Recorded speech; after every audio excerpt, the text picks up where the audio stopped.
Hi friends, welcome to Nani PhD farms. నేను మీ చంటిబాబు ద్వారా.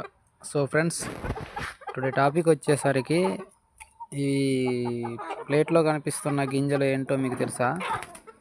దోసకాయ గింజలు.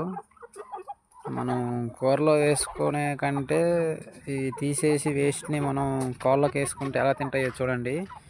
అప్పుడప్పుడు మనం ఇట్లా వేసుకోవాలి ఫ్రెండ్స్. విటమిన్స్ అనేవి వాటికి అలా అక్కడే ఇక్కడ దొరకవు ఫ్రెండ్స్. మనమే పెట్టాలి, పెడితేనే అవి బలంగా పౌష్టికంగా ఉంటాయి ఫ్రెండ్స్. చూడండి, ఇవి తినడం కోసం ఎలా ఎదురు చూస్తున్నాయో చూడండి ఫ్రెండ్స్, ఎలా హ్యాపీగా తింటున్నాయో.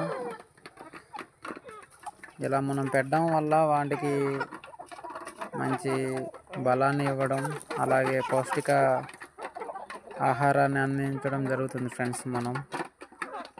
So thank you friends. Subscribe, support friends. మీరు నన్ను సపోర్ట్ చేస్తే ఇటువంటి వీడియోస్ నేను మరెన్నో మీకు అందజేయడం జరుగుతుంది ఫ్రెండ్స్. Subscribe, share friends.